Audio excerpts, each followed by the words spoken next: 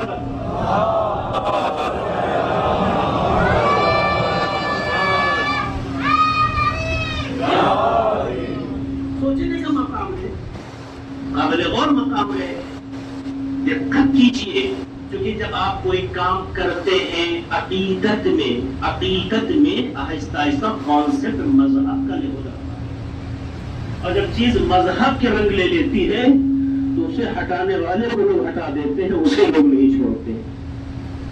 جیسے ہماری عزاداری میں بہت سی چیزیں ایسی ہیں جو ہماری پسند کی ہے، اہل بیت سے اس کا کوئی تعلق نہیں ہے.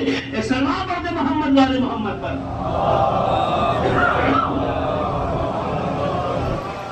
تو عزیزوں جوانوں سے میں مخاطبہ یہ کہنا چاہتا ہوں، ہماری اور آپ کی ذمہ داری یہ ہے کہ ہمارا جب مربی تربیت کرنے والا خدا ہے، لہذا آپ کو یہ سوال کریں مولانا تم دھاگے کو کیا کریں؟ اس دھاگے کو یا جیب میں رکھ لیجیے یا اپنے سامان میں رکھ لیجیے یا پانی میں کرا دیے، کیونکہ آپ نے بہرحال مس کیا تو اس کا احترام مس کی بنیاد پر ہے، لیکن وہ آپ کی نجات کا ضامن نہیں ہے. کیونکہ اہل بیت کا ہمارا رشتہ ڈور سے نہیں جوڑتا ہے، ایمان سے جوڑتا ہے. ایک سلام پڑھ دے محمد والے محمد پر.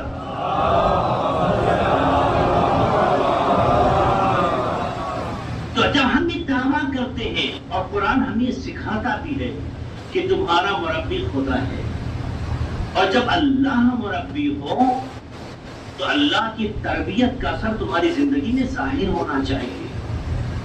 بھائی جو جیسا کسی کو تربیت کرنے والا ہوگا تو جس لیول کا وہ تربیت دینے والا ہوگا اسی اعتبار سے تو جس کی تربیت کر رہا ہے اثر نہیں ہوگا. اور جب معیار آفاقی ہوگا تو کل نے عرض کیا تھا ایسا نہیں ہے کہ اللہ صرف معصوم کے عمل کا احترام کرتا ہے، غیر معصوم بھی اگر معیاری ہو تو اللہ اس کے عمل کو بھی اپنا عمل کہتا ہے. کل اشارہ کیا تھا نا، غیر معصوم بھی ہو تو اس کے عمل کو اپنا عمل کرتا ہے. اور اللہ غیر معصوم میں بھی ایسے لوگوں میں بعض افراد دکھائی دیتے ہیں کہ اللہ نے ان کے عمل کو اتنا عزت دی، اتنی اہمیت دی کہ اگر بلال جیسا غلام جو حبشی تھے، کبھی کسی زمانے میں حبشے کے کہلانے والے تھے نا، جو غلام تھے، جو بلیک تھے، معاشرے میں دیکھنے کے لائق نہیں سمجھے جاتے تھے، لیکن جب محبت اہل بیت رسول کی محبت دل میں پیدا ہوئی اور رسول کی تربیت کا اثر ان پر ظاہر ہوا، جس بلال کا لب و لہجہ بھی عربی نہیں تھا، جب بلال اذان دیتے تھے تو بلال کی اذان میں عربی اس معیار کی نہیں ہوتی تھی جو عربوں کی ہوتی تھی، لیکن دل بات تھا، زبان سچی تھی، فکر بلند تھی، تو اللہ نے بلال کو درجہ دیا کہ اگر بلال اذان نہ دے تو سب لوگوں کو نہیں ہوتی. یہ اس بات کی علامت ہے کہ اگر انسان اپنے اندر کمال پیدا کر لے تو اللہ نظام کائنات میں ایک ہلچل مچا دیتا ہے. تو اس سے ایک سیکھ ملی کہ ہمیں اپنے معیار کو ختم نہیں کرنا اور ہر جگہ پر بھی اس تربیت کا پتہ دینا ہے جو تربیت ہمیں ملی ہے.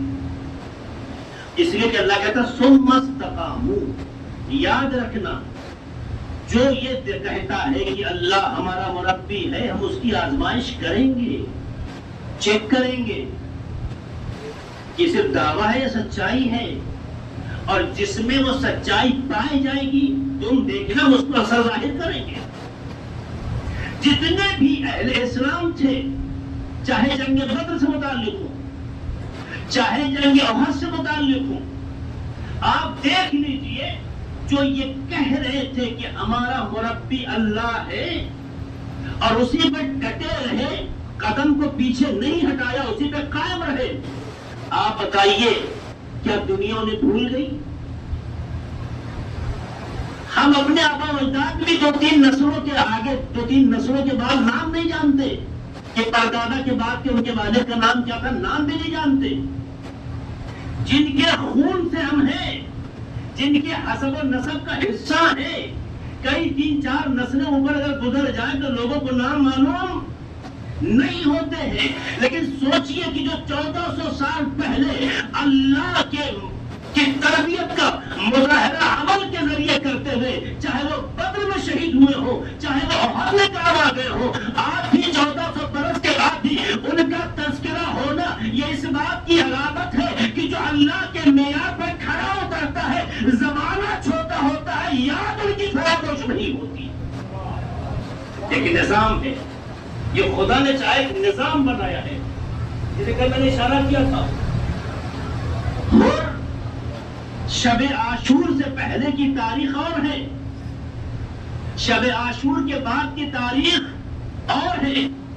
حر نے جب اپنے اندر طہارت کردار پیدا کر لیا تو اثر یہ ہوا کہ اہل بیت نے حر کے ماضی پر ایسا پردہ ڈالا کہ حر کا ماضی کیا تھا، پاسٹ کیا تھا، نہ کوئی بحث کرتا ہے نہ کوئی گفتگو کرتا ہے. کیونکہ جب امام کے آغوش میں آ گئے، امام نے سیرت سے لگا لیا تو حر کو اتنا معیاری بنایا کہ علیہ السلام بن گئے.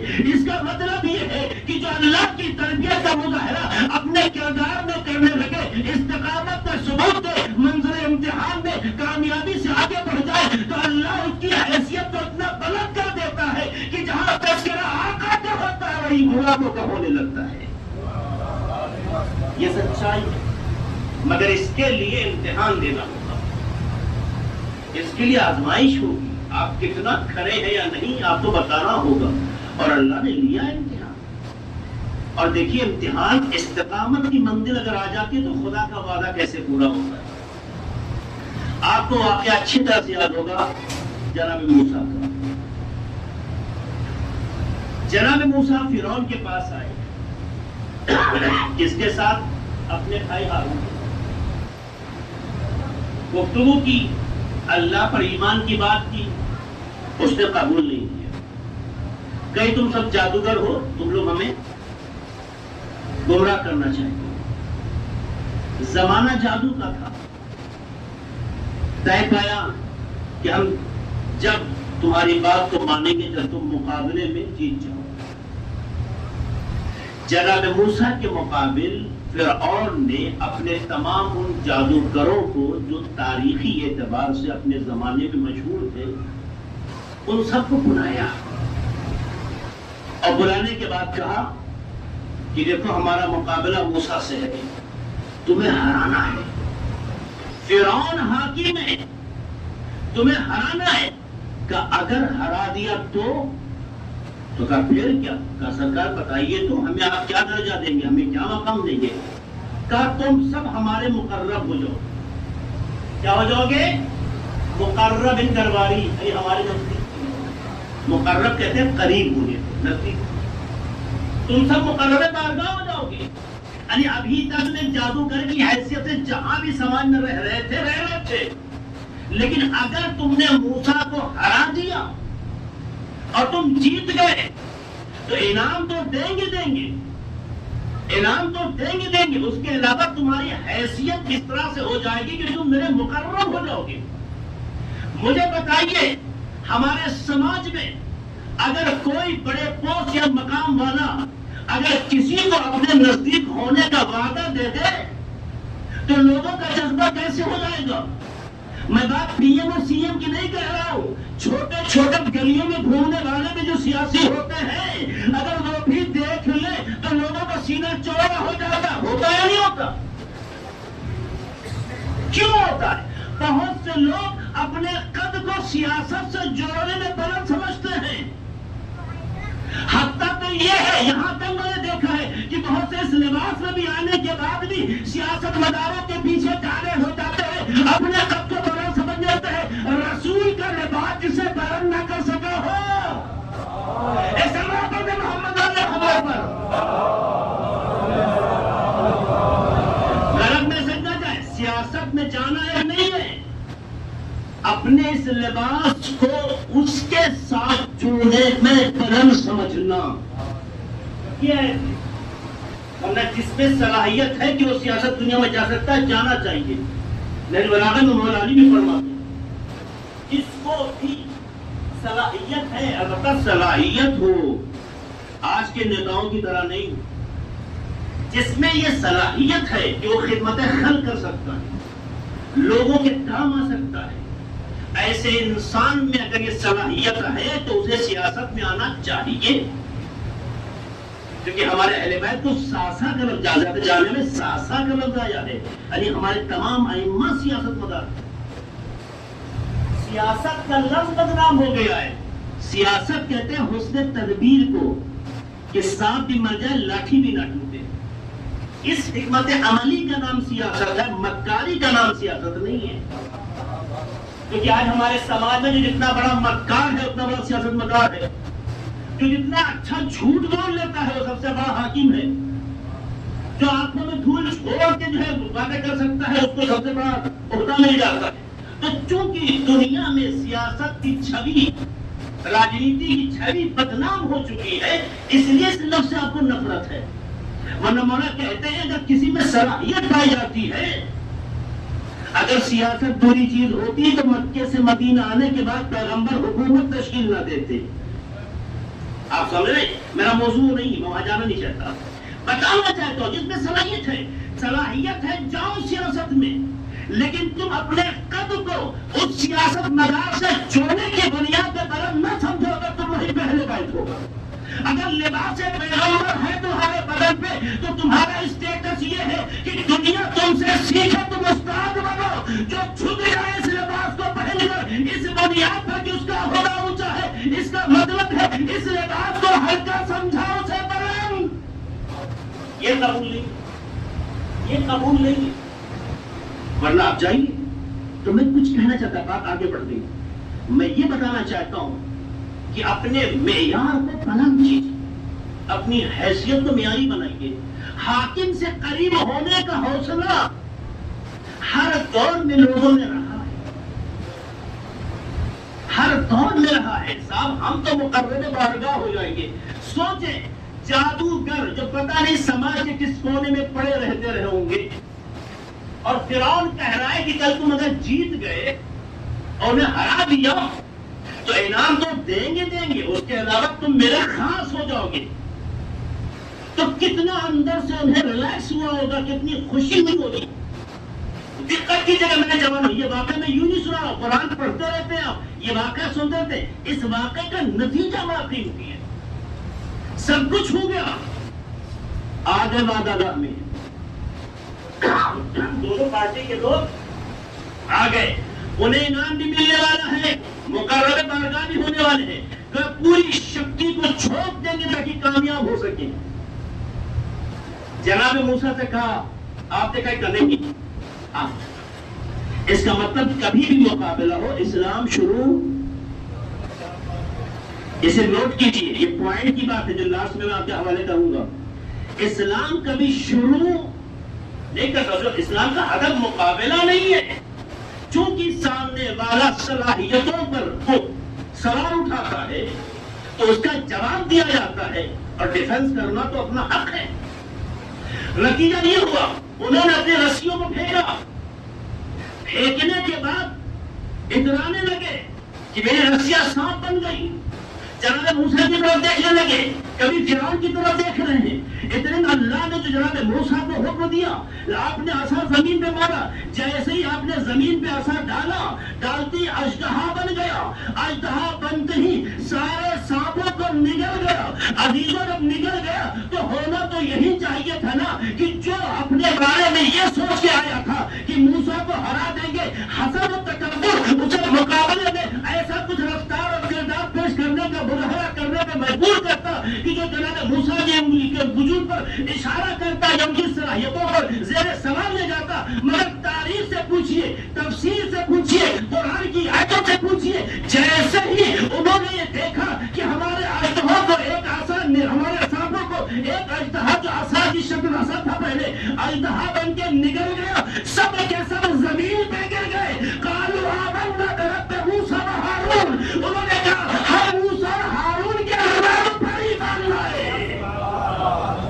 نہیں کہا آمنا باللہ، یہ کہا اللہ پر ایمان لائے.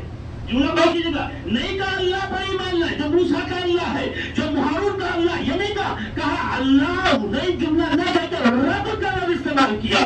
ہم موسیٰ کے، ہم ہارون کے رب پر ایمان لائے. یہ آیت کیا کہہ رہی ہے؟ ان الذین قالوا ربنا اللہ، جو یہ کہتے ہیں ہمارا رب اللہ ہے، اس کا مطلب یہ ہے کہ رب کے ذریعے سے استقامت کی منزل دیکھی جاتی ہے. تو موسیٰ کے سامنے بھی ان جادوگروں نے سر کو سجدے میں رکھنے کے بعد نہیں کہا کہ ہم موسیٰ اور ہارون کے اللہ، بلکہ کہا ان کے رب پر. اس کا مطلب یہ ہے جب تربیت معیاری ہو. لمحہ فکریہ ہے بھائی، فرعون سے قریب ہونے والے تھے، فرعون سے انعام پانے والے تھے، یہ سارا جذبہ تھا.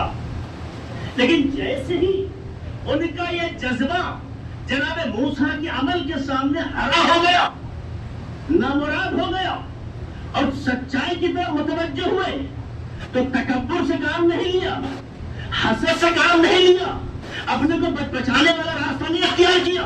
جب حقیقت کو دیکھ لیا اور محسوس کیا ہماری شکتی کا وزن کیا ہے، موسیٰ کی شکتی کا وزن کیا ہے، فوراً سجدے میں چلے گئے. جب سجدے میں چلے گئے تو پتہ ہے فرعون نے کیا کہا؟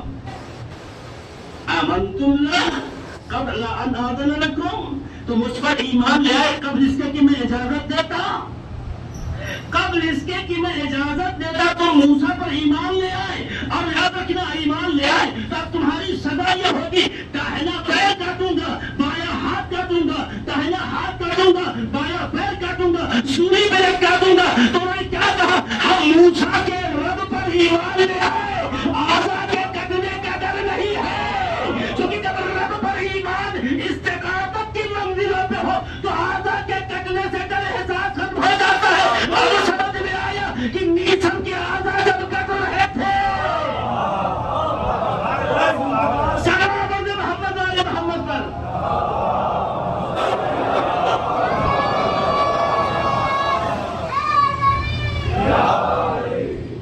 اس کا مطلب یہ ہے استقامت چاہیے.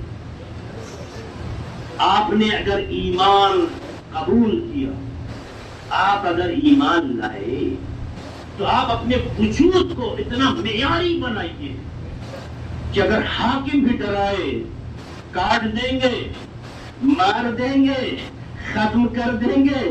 اس کا مطلب یہ ہے کہ کاٹنے مارنے کی بات وہ کرتا ہے جو عاجز ہو. کاٹنے اور مارنے کی بات وہ کرتا ہے. وہ کیوں نہیں کہہ رہا ہے کہ اگر تم راستہ بھٹک گئے ہو تو میں تمہیں صحیح راستہ دکھاؤں گا؟ یہ نہیں کہا ہے. شکتی پردرشن شروع کر دیا ہے. اس کا مطلب یہ ہے شکتی پردرشن فرعون کا کام ہے، اللہ کے نمائندے کا نہیں. اللہ کا نمائندہ شکتی پردرشن باطل کو کچلنے کے لیے کرتا ہے، انسانوں کو مارنے کے لیے نہیں. شکتی پردرشن ہے، ایسا نہیں ہے، لیکن ایک ہوتا ہے نظریہ بدلنے کے لیے کوشش کرنا، ظلم کو ختم کرنا، ایک ہوتا ہے انسانیت کو مارنا. بہت فرق ہے. اس نے ڈرایا، دھمکایا، اس کا مطلب حکومت کا کام ہی یہی ہے. عزیزوں میری باتوں کو ہلکے میں نہ لیجیے، بہت گہرائی سوچیے گا. میں بہت دور تک بات کرتا ہوں. حکومت کا کام ڈرانا ہے، حکومت کا کام بزدل بنانا ہے. حکومت کبھی آپ کو مارنے کی بات کرے گی، کبھی فیملی کو پریشان کرنے کی بات کرے گی، کبھی آپ کے گھر کو گرانے کی بات کرے گی. حکومت کا کام یہی ہو گیا ہے. تو حکومتیں اپنا کام کریں گی، لیکن اگر تمہیں اپنے خدا پر یقین ہے تو جس دنیا میں اس نے پیدا کیا ہے، جب تک وہ سایہ نہ چھینے مکان گرا سکتا ہے، سایہ نہیں چھین سکتا.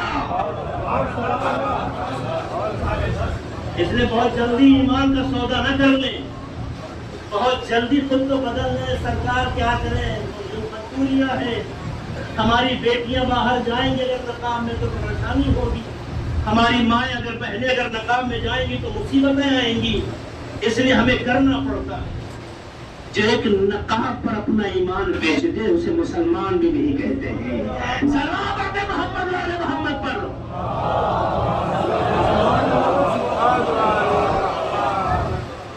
آپ مجھے بتائیے، آپ کے سامنے کی مثال دیتا ہوں.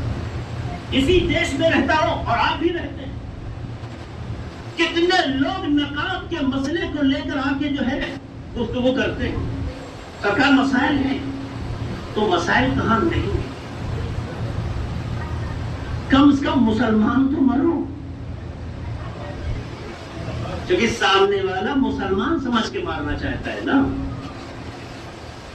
دین کا سودا بھی کر لو، مارنے بھی جو فائدہ کیا ہوگا.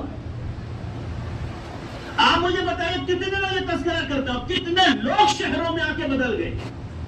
بدلے نا، ان کا کوئی تذکرہ کرتا ہے، ان کا کوئی ذکر کرتا ہے، کرنے کے قابل ہی نہیں کرے گا. کیوں؟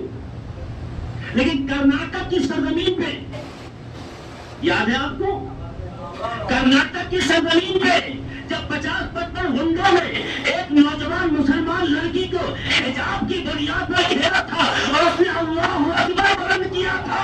ایک اللہ اکبر کا اثر یہ ہوا کہ دنیا میں کوئی نقاب والا نہ پہچانا گیا، مگر وہ ایک پہچانی گئی اس لیے کہ جو اللہ پر ایمان رکھنے کے بعد استقامت کا ثبوت دے، اللہ دشمنوں میں بھی اسے امتیاز بنا کے دیتا ہے. یہ تو میں نارمل لوگوں کی بات کر رہا ہوں، بڑے لوگوں کی بات تو دور کی ہے. لہذا اپنے اندر وہ طاقت پیدا کیجیے. ہمارا کام ظلم کرنا نہیں ہے، نہ ہم ظلم کرتے ہیں اور نہ ظلم سہتے ہیں. ظلم تو کرنا جانتے ہی نہیں، اس لیے کہ لوگوں کو کچلنے اور مارنے کا کام وہ کرتا ہے جو عاجز ہوتا ہے. آپ کو یاد ہے نا وہ واقعہ امام موسیٰ کاظم علیہ السلام کے زمانے کا.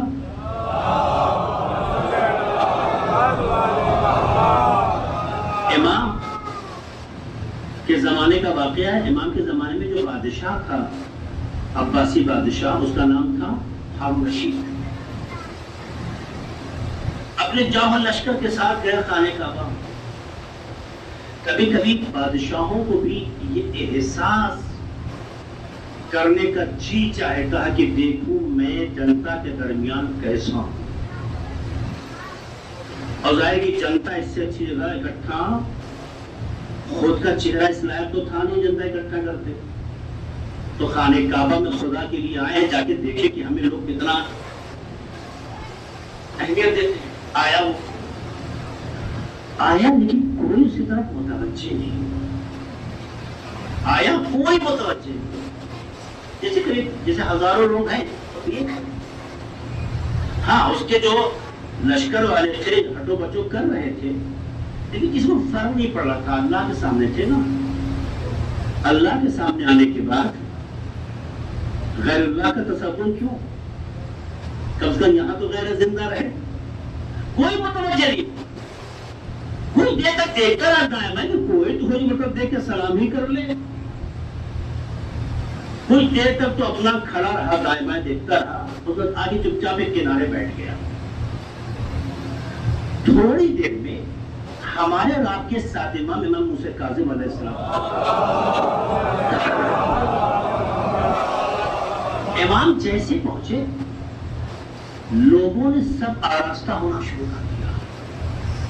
نہ امام نے کسی سے کچھ کہا، نہ ایک لفظ بولے. ایسا لگا کہ مشک آ رہی ہے، خوشبو کا احساس ہو گیا ہو. امام جیسے جیسے آگے بڑھ رہے، لوگ سب آراستہ ہو رہے ہیں. اور پھر امام آگے بڑھتے ہیں، لوگ سلام کرنے لگتے ہیں، اور امام آگے بڑھ کے طواف کرنے لگتے ہیں، لوگ پیچھے پیچھے چلنے لگتے ہیں. یہ بہت حیرت زدہ ہو کے دیکھنے لگا، یہ کون سی بات ہے؟ میری حکومت ہے، میری بادشاہت ہے، میں لوگوں کو تنخواہیں دیتا ہوں، میں لوگوں کو پیسے بانٹتا ہوں، میں لوگوں کی ضرورتوں کو پوری کرتا ہوں. یہ کون ہے؟ ان کے آنے پر لوگوں نے یہ اہتمام کیا، میرے لوگوں کو دیکھا ہی نہیں. اور ایک لمحہ تو سوچیے، یہ آیا تو کسی نے عبادت ترک نہیں کی، وہ آئے تو لوگ سربستہ ہو گئے. شاید یہ بتانا چاہتے ہو عبادتوں میں اگر عبادت کو اضافہ کیا جائے تو عبادت میں فرق نہیں پڑتا، لیکن اگر عبادت میں خباثت کا تصور آ جائے تو عبادت میں فرق ہو جاتا ہے. اس لیے لوگ عبادتوں کو جانتے جاری ہے. جب امام طواف کر لیے تو ہارون نے امام کو بلایا. ہارون نے امام کو بلایا۔ اس کا مطلب یہ ہے کہ اہل بیت کبھی حاکموں کے پاس جاتے نہیں تھے، انہیں بلایا جاتا۔ اپنے پاور کو پہچانیے، آپ اپنے کو معیاری بنائیے، معیاری ہوں گے تو حکومت آئے گی، شرط ہے کہ معیاری ہو۔ اور دیکھیے امام کو بلایا، امام آئے تو جانتے کیا جملہ کہتا ہے؟ یہ رسول اللہ فرزند رسول، حکومت میری ہے، اقتدار میرا ہے، لوگ میرے ہیں، اور لشکر میرا ہے، میں یہاں آیا تو کوئی متوجہ بھی نہیں ہو، اور آپ آئے تو لوگ سب بستہ ہو گئے، سلام بھی کر رہے ہیں، آوازیں بھی تیز ہو رہی ہیں اور عبادتیں مصروف ہیں، تو آخر معاملہ کیا ہے؟ تو امام مسکرا کے جملہ کہتے ہیں، انت امام الجسوم وانا امام القلوب۔ جانتے ہو ہم نے تمہیں فرق کیا ہے؟ تم جسموں کے رہبر ہو، ہم دلوں کے ائمہ ہیں۔ تم جسموں کے رہبر ہو، ہم دلوں کے امام ہیں۔ یعنی ہم بتانا چاہتے تھے اقتدار نشے میں گردن تو کاٹ سکتی ہے پر جھکا نہیں سکتی، لیکن اگر دل میں تربیت پیدا ہو جائے تو گردن جھکنے لگتی ہے۔ یہ اس بات کی علامت ہے کہ تربیت اسی کی ہوتی ہے جو زندہ ہو، جسے مار دیا جائے اس کی تربیت نہیں ہوتی ہے۔ تو حکومتیں مارتی اس لیے ہے کہ انہیں ہدایت کا سلیقہ نہیں آتا، اہل بیت حفاظت اس لیے کرتے ہیں کہ انہیں ہدایت کا طریقہ آتا ہے۔ سلام پڑھتے محمد والے محمد پر۔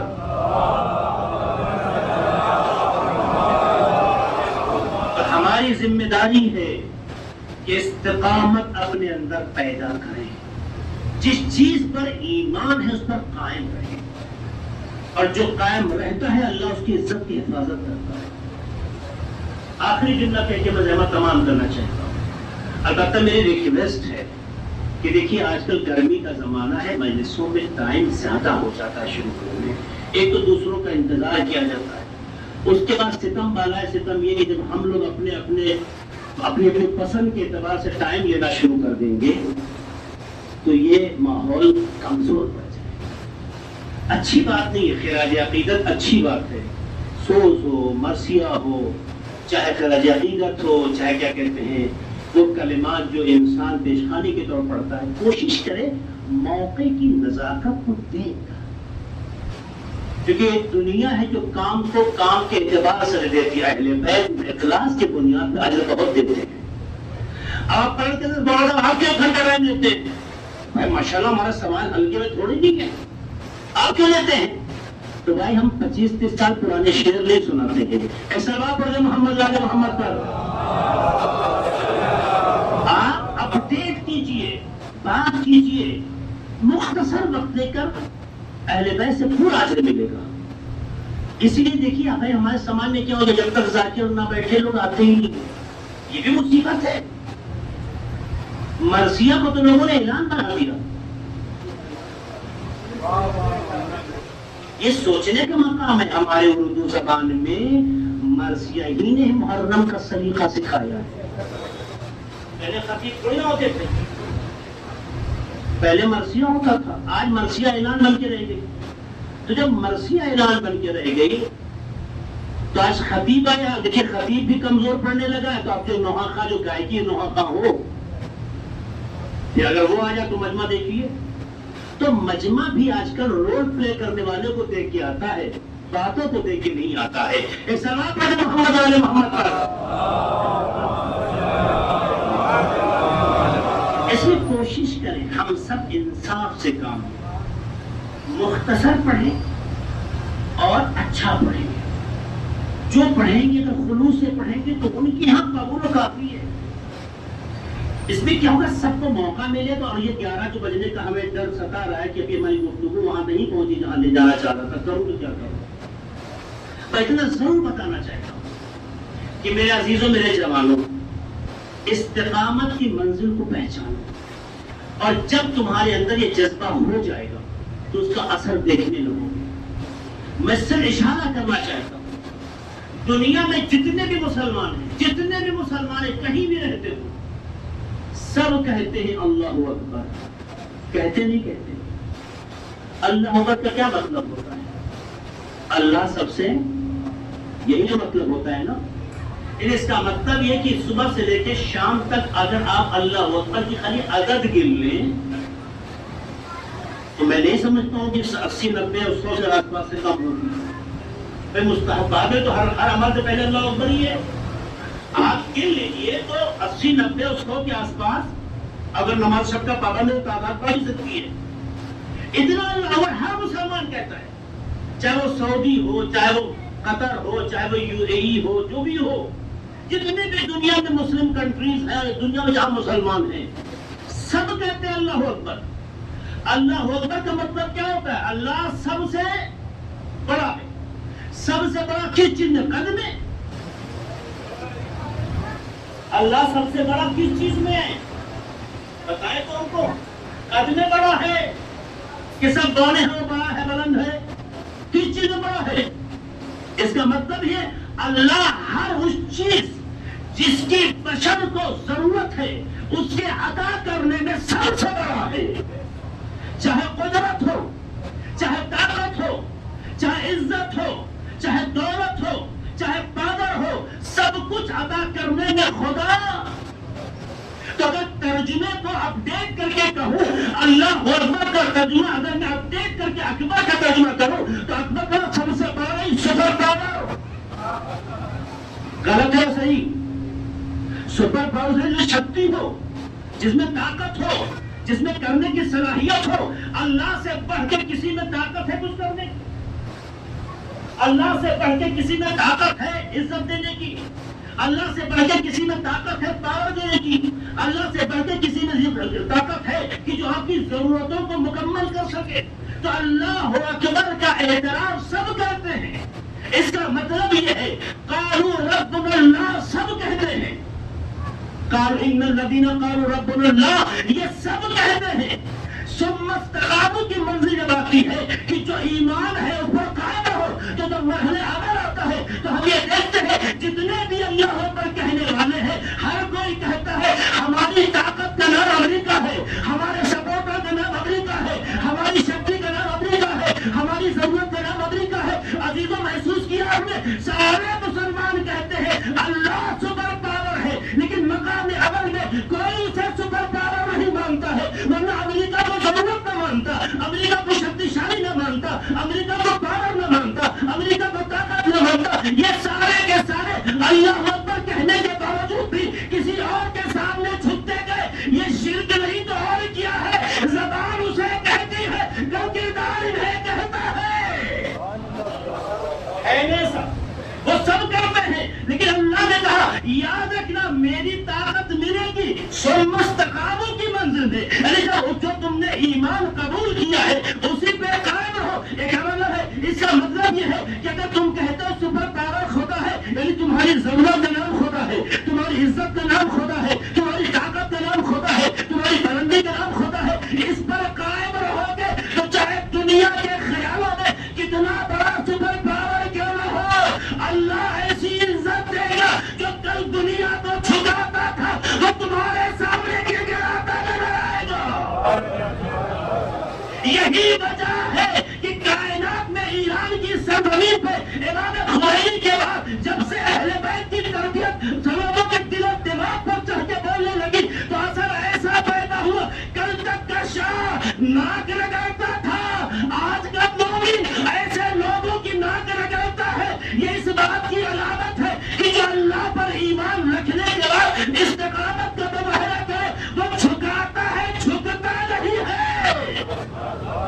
طاقت کا نشہ گردنیں کاٹ سکتی ہے لیکن اسے جھکا نہیں سکتی. اب سمجھ میں آیا خامنئی کی گردن کاٹ کر وہ کامیاب نہ بنا، چونکہ حسینی گردن کٹاتا ہے، جھکتا نہیں ہے. سلام محمد والے محمد پر.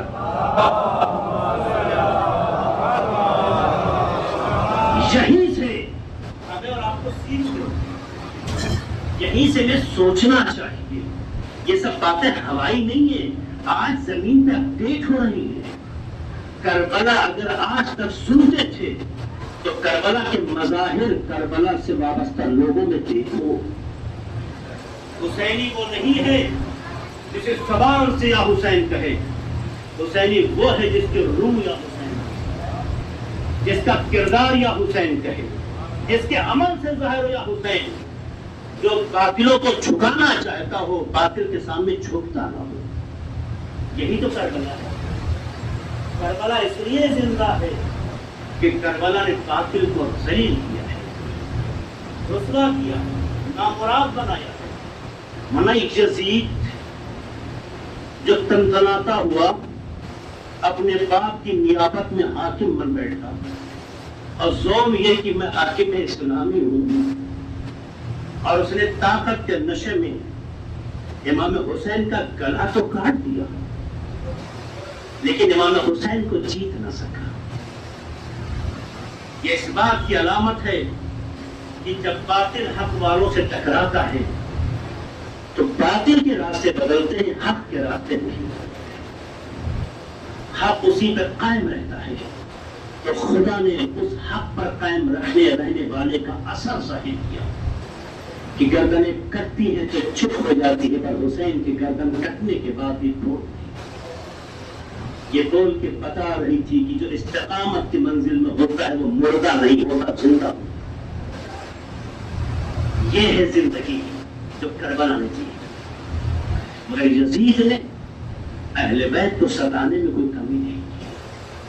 تو یزیدیوں کا کام ہے حق کو ستانا، پریشان کرنا۔ یزید بھی زمانے کے اعتبار سے چہرہ بدل کے آتے ہیں تو حسین بھی زمانے کے اعتبار سے مختلف چہروں میں نظر آتے ہیں۔ یہ خالص سامنے کی عقلی بات ہے۔ اتنا بھی شعور اگر انسان میں نہ ہو تو اپنے عقل پر محسوس کرے۔ امام نے کہا تھا مثل لا یبایع مثلا، مجھ جیسا اس جیسے کی، یعنی حسین نے کربلا تک یہ سند دی ہے کہ یزید چہرہ بدل کے آئے گا تو حسین بھی اپنے معیار کے اعتبار سے آئے گا۔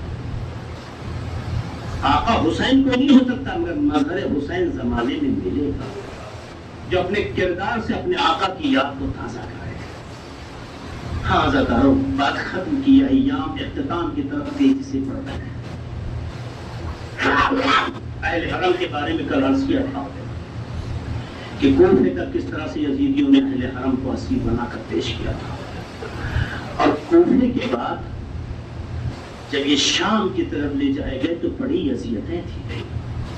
حالانکہ مرثی میں مصائب جناب عباس کا پڑھا گیا، یہ تو کہتا تھا کہ جناب عباس کا مصائب پڑھ دوں، لیکن یہ ایام کیونکہ آخری ایام ہے اور کل جناب سکینہ سے متعلق گفتگو ہونی ہے، اس لیے میں آج چاہتا ہوں کہ شام کے حوالے سے کچھ باتیں کروں۔ عزادارو، یہ قافلہ شام کی طرف لے جایا جا رہا ہے، کن لوگوں کو؟ ان لوگوں کو جنہیں فرشتوں نے سلام کیا، ان لوگوں کو جن پر خدا کا سلام آیا ہے۔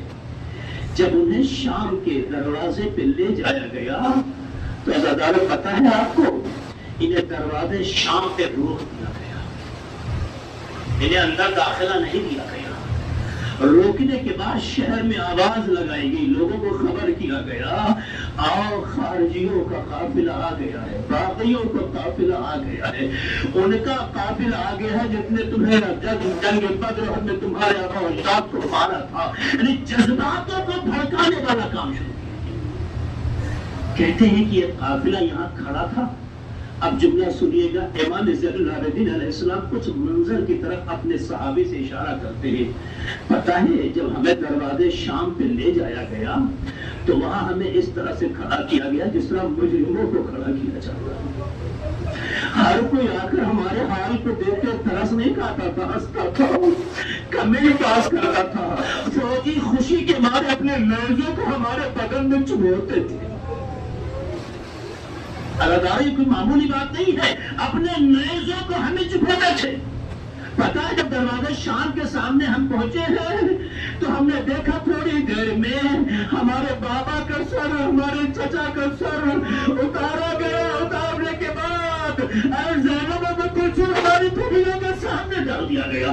تھوڑی دیر میں کیا دیکھا؟ ارے جناب قاسم و جناب علی اکبر کا سر جناب سکینہ کے سامنے، نہیں پتا یہ بھائیوں کا سر بہنوں کے سامنے کیوں ڈالا جاتا، اور اس طرح سے ڈالا جا رہا ہے جیسے کوئی چیز زمین پہ پھینکی جا رہی ہو۔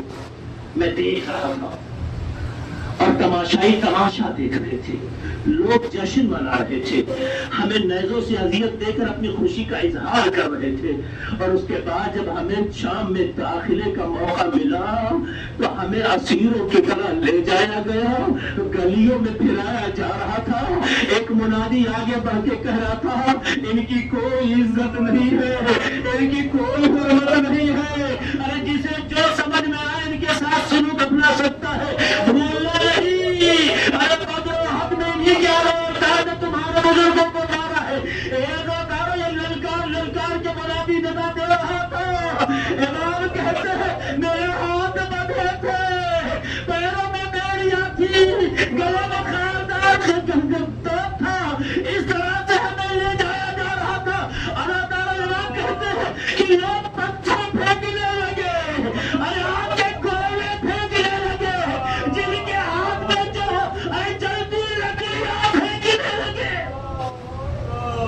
اے عزاداروں، ہاتھ آزاد ہوتے ہیں تو انسان اپنا دفاع کرتا ہے، جہاں ہاتھ بندے ہو یہ چیزیں جب آپ کے بدن آئے مبارک سے ٹکراتی ہوگی، سوچو عزاداروں، جنہیں فرشتوں نے سلام کیا ہو، جن کا احترام اسلام میں واجب ہو، جو اللہ سرکم الحجر المعتبہ کی منزل میں ہو، اگر ایسی شخصیتوں کو اذیت دی جائے، امام کہتے ہیں اسی پہ اکتفا نہیں کی گئی، اتنے دیر میں دیکھا کہ میری چھوٹی بہن سکینہ کے لیے دشمن آپس میں گفتگو کر رہے ہیں اور کہتے ہیں کہ غلام اور کنیزوں کے بازار میں لے جا کے انہیں بیچ دیا جائے۔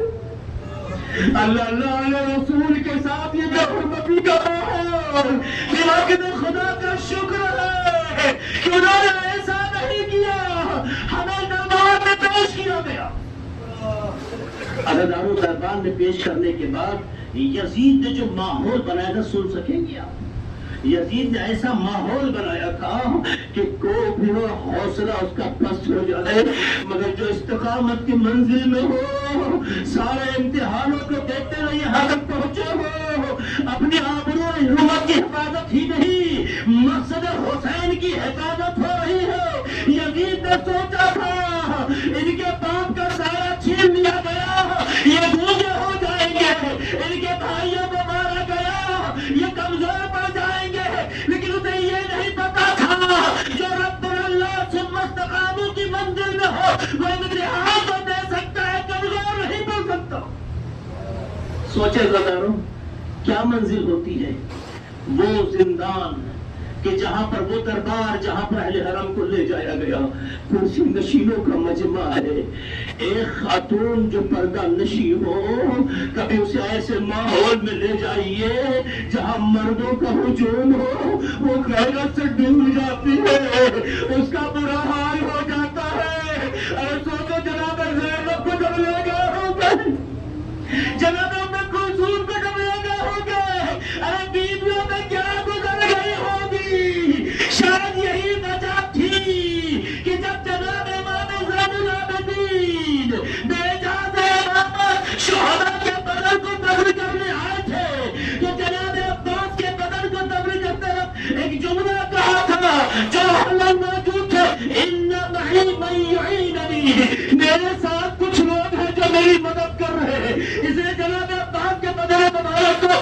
چوتھے امام نے دفن کیا ہے۔